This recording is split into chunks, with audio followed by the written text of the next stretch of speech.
kati waliwo ensonga ey'enkiza abantu bonna bali ku TikTok n'abali ku social media bandyagadde okuba okufa tutaddewo enteekateeka eyo okubanga namba webawo osobola ogibawa kakati waliwo namba ye ya Evelyn yadakozesa mutabani yagikwata mu kaseera kano ndowooza amagulu agenze ku simu ya mutabani ekikola nnyo osobola ogibawa waneno nababulira n'amannya ayina kyayina mumbeera enembi babere nga twekatokwata tuyambe bwaba nga ali omuntu yena ajagadde okuba kuno kyayamba kubanga kosi mu mbeera okufabawo ebigenda mu maaso bitaaga okuyamba mutabani yakwata essimu eyo essimu eri 077 mukaaga 0776 42 42 37 eya MTN eritamanyaga Evelyn Nakabira then abawo Airtel eri 0753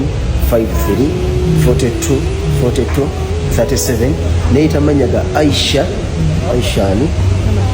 Namatofu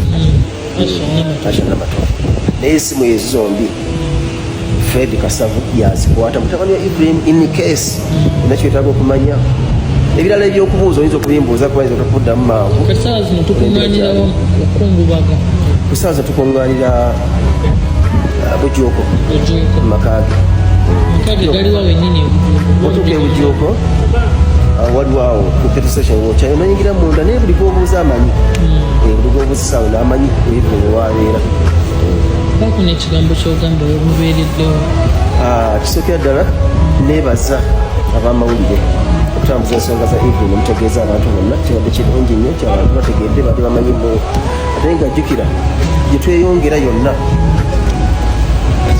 amawulire gatuyambyeko okusobola okufuna abantu abatuyambako obulwadde Evelyn yalwala bwa bbeeyi tabusobola yekka ate nga talina maanyi tasobola kukola kati mu mbeera abantu badde omuyamba okumuwayo kasente okumusabira okumuwa eddagala babadde bangi so mwebale nnyo n'okumugumya mwebale ddala abantu ababulijjo ba artist banne abafamire bandi mwebale ddala naawe weebale kumubeererawo basa tukulabye from day one kakukira ekivulu kyebaganda zenkwebaza Dr. Sefu weebale mubeererawo tujja kuba tukunoonyaako ebisingawo bawe ne ku namba yo abagala okubuuza ebisingawo kunze esimu yange ndi ku 0702 993 777 ogwena kyotanga okumanyako eyo embeera maaso olekuddamu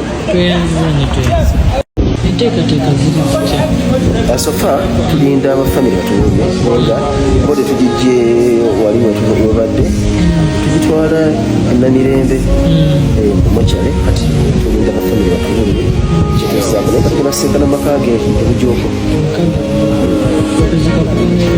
okuziika kugenda kubeera Masaka bayitayo kukyamira Bukula ne Kalungu twali tutegese show ya Evelyn nga 28 ku mapaazi ayo Makindye kati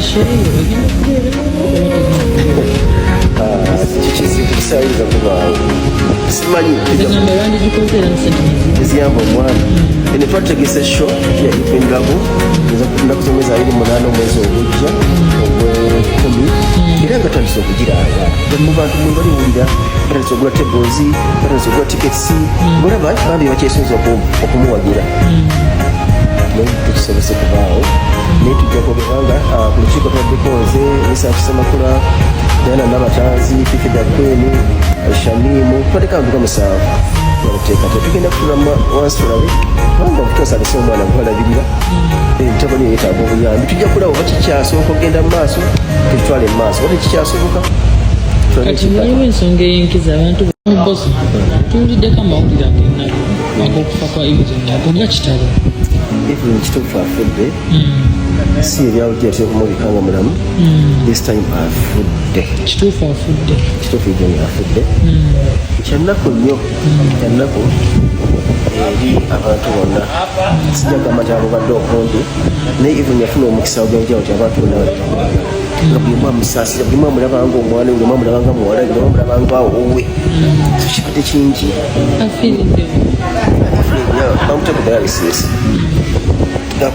nga bulijjo n'embeera ne bagirabanga mbi wasenyize kati bamugula abaana nebawajjayo nebamugamba nti omuntu ono mbeera gyali musinongi naye bo nga balaba nti afudde naye ngaakyalimu kakatonotono abaana nebamugjayo nga bulijjo nemutwali waka nebamunaazaako kiruddu gyebaddakola dialysis nebamugjayo nemutwali waka eyo obujjooko nebamulongoosa nemunaazaako nebamugjayo yaga ntuddeyo mu ddwaliro omuntu nebeereyo nemugwendi mukubaawo wasigidde omukabogesembayo kiri by'abaana abo babiri kuba bato mutabani we nomulala muta Isaac Kulenzi babadde n'ebimotoka n'abakutukirako mumotoka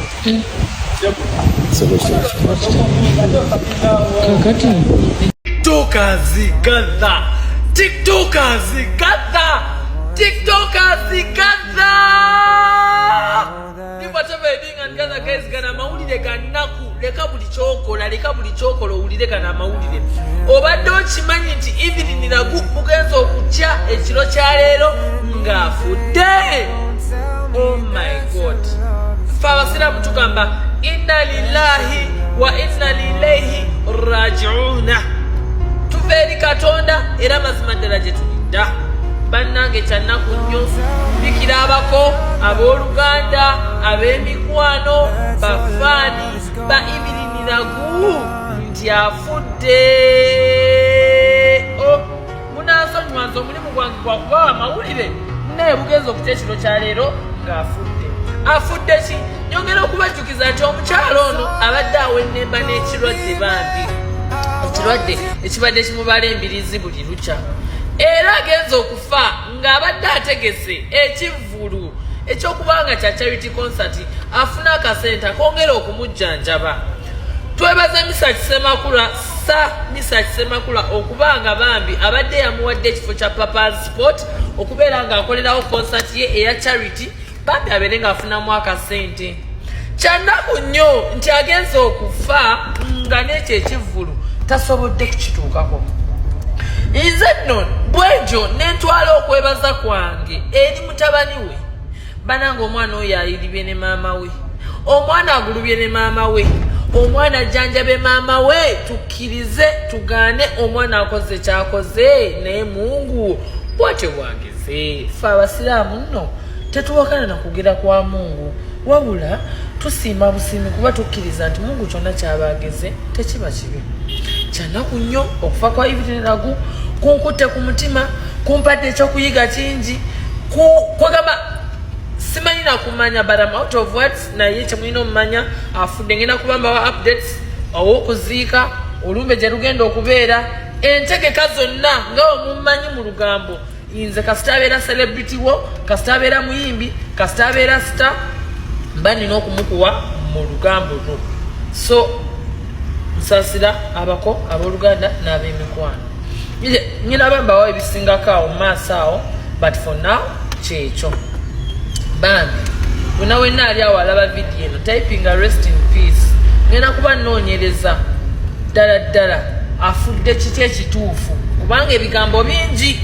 Njagala kubawa amawulire naye ng'ebyo tetunnanoonyereza. Tusooke tusabire omwoyo gw'omugenzi gubeere nga guwummula mirembe n'emirembe. Amiina. Ngenda kubeerawo paka gye binagwera naye amawulire geego. Kyekyo mugende wanova abakole skin bambi kubanga akola ensusu ayerusa alina empisa ezeerusa. Kalango kabakama bange mumuzikirize nkayiseewo yadde amawulire gannaku. Naye ate munaye bebambeezaawo nange bebansasula nsobole okubanga mbawa amawulire gano mu bitiibwa ebingi. So munansaasira gano amawulire ate agaleero siga bbato. Kale kasooke tugenderaawo.